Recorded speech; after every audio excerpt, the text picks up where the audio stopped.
Okay guys, ZombieX here again for part 3 of the comparison video between the 880, the 990, and the T1. This is gonna be all about the T1 itself. My baby, the T1. Beyerdynamic's new top-of-the-line stereo headphone. Now with these guys, I think they take the 880 right here and pretty much jack them up on steroids. It has a very similar sound signature. I would say the treble level would be the same as the 880, much smoother. It's very, very detailed treble. It extends much higher than the 880s, it sounds like to me. The mid-range is definitely the most different of the three so far. It has a lot of mid-range compared to the other models. So much so, I would say it's no longer neutral, but on the warm side of neutral, which is fine to me. I like the added mid-range. This gives all the guitars and vocals their bodies, all the body that they would need.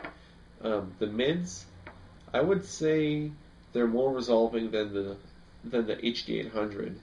More resolving, and they're just better. The HD800 sound thin to me in the mids. Although it's not. I'm just saying I like the thicker mids on the T1.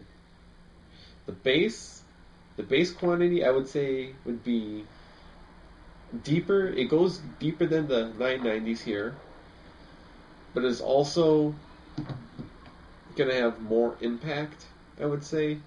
Just going off of some stuff. It depends on the music and the song, the mix. But most of the time, I would say the T1 has almost the same, if not the same bass impact. Sometimes it's stronger than the 990, depending on what you're listening to. So yeah, the soundstage, it's the biggest of the three, really. Well, like I said, the 880 soundstage feels like it's here. 990 is more here. The T1 is more outer, like that. The one thing it does better than the other two models is the depth and width to the soundstage. The 880 and 990 had about the same depth. I mean, like depth and height.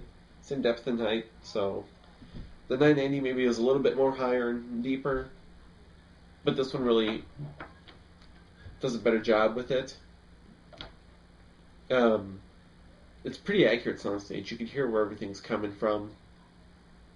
Like, I use these for gaming. I'll hook them up to my NAD 747 amp, and I'll play some like Call of Duty with these.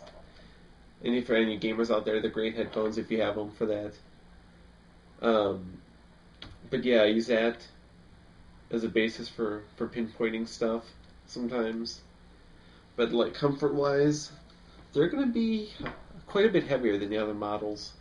They don't become fatiguing, but it's noticeable that they're heavy. One thing with these is that you have to position them just right on your ears. See, because the 990 and 880, the inside is flat, while these have an angle driver. And what that does, to me, is it creates a bigger cavity on the sides on the inside of this. So you got to position it just right to get the best sound.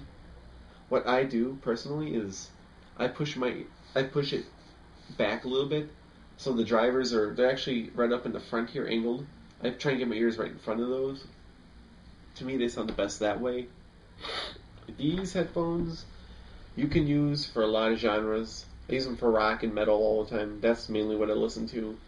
But for like an all-rounder headphones, these beat out the 880. They do everything great. Better. These guys, they retail for, I think it's $1,295. I got mine used for $900.